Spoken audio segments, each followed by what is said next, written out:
umugore we niwe umwishe, ati rero amwicishije ivide. Mu karere ka Nyamagabe mu murenge wa Kitabi mu kagari ka Mujoga mu mudugudu wa Nyakanyeri, Habimana yitabye Imana ku iki gicamunsi yishwe n'umugore we.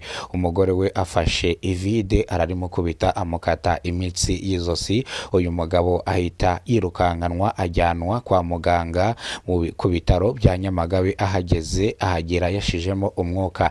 Ni inkuru yashenguye imitima ya benshi. Uyu mugabo apfuye asize abana batatu yabyaranye n'uyu mugore wamwivuganye, ndetse akaba yari yarabyaranye n'undi mugore w'isezerano bafitanye abana babiri. Uze ngo umugabo apfuye ku iki gicamunsi hari ku itariki zisanga 16 z'ukwezi kwa gatanu 2026 nibwo uyu mugabo yitabye Imana. Icyo abaturage twaganiriye bavuga, nyumvira amakuru abaturage batanze. Abana bari kurira nyene aho twari duhagaze, ninde umuntu umwishe. Noneho undi aravuga ati rero umugore we niwe umwishe, ati rero amwicishije ivide, ati yamukase izosi, imitsi y'izosi yose yarandutse. Yaravuye gushaka iby'abana barya, avuye gushaka iby'abana barya ni nawe ateka, ni nawe byose abikora. Umugore akirirwa mu kabari, akarara mu kabari, ko rero asanze yamutemye. Nta kandi kazi ke kara ko kunywa gusa umugabo we akavuga ko umugore we ari indaya. Ni inkuru ibabaje, ni inkuru iteye agahinda.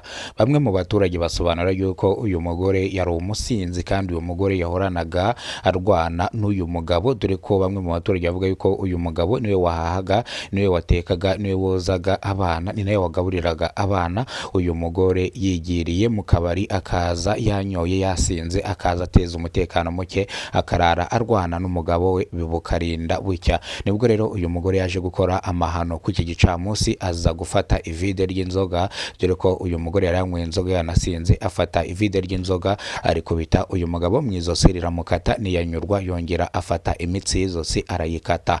Maginganga abaturage bari mu gahinda n'amarira. Ni inkuru yahamuye abanyarwanda benshi cyane. Ubugenzacyaha bwo bwateye muri yombi uyu mugore ari gukurikiranwaho icyaha cyo kwica umugabo we yabigambiriye. Icyaha yakoze gihanishwa igifungo cya burundu kitagabanyirizwa ibihano.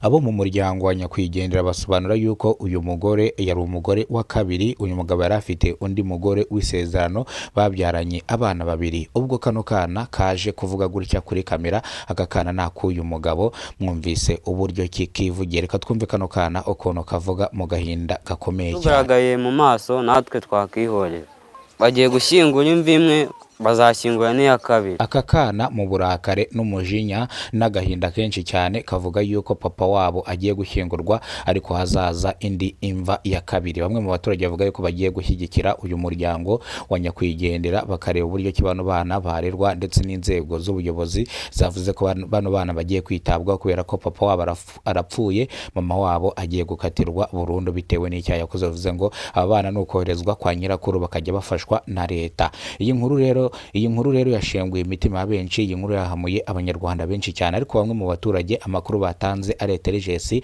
bavuga ko n'ubundi umuryango wari usanzwe banyo mu makimbirane ashingiye ku mitungo. Ubwo uyu mugore yaje kuno mugabo amukurikiranyeho imitungo, ariko uyu mugabo agasanga imitungo ye ntago imwanditseho, yanditse kuri mama we, ndetse akananga yuko bahana divorce n'umugore w'isezerano kugira ngo asezerane n'uyu wundi.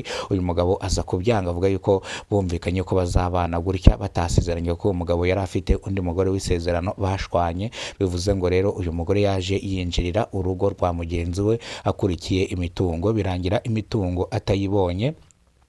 Nibwo rero yaje kwivugana uyu mugabo ku iki gicamunsi amukura mu buzima. Ni inkuru yashenguye imitima ya benshi, ni inkuru ibabaje, ni inkuru yumvikanye mu karere ka Nyamagabe mu murenge wa Kitabi mu kagari ka Mujuga, ni mu mudugudu wa Nyakanyeri. Byarijije abanyarwanda benshi, byateye benshi ubwoba. Iyi nkuru rero reka tuyisubikire hano, amakuru nakagaruka. Ni bwo bwa mbere gize kubona umuyoboro wa Kidasamura TV Rwanda, ibuka gukora subscribe, ufungura inzogera kugira ngo uzajye ubona amakuru dukora umunsi ku munsi. Nongeye kubabwira yuko uyu mugore yashyikirijwe ishami ry'ubugenzacyaha RIB, agiye gukatirwa igifungo cya burundu bitewe n'uko yishe umugabo we akamwica urupfu rubi cyane, amukataguye imitsi y'izosi agapfa ari kujyanwa kwa muganga. Turabakunda cyane, Imana ibarinde, ibahereze ubuzima buzira umuze. Amakuru nakagaruka.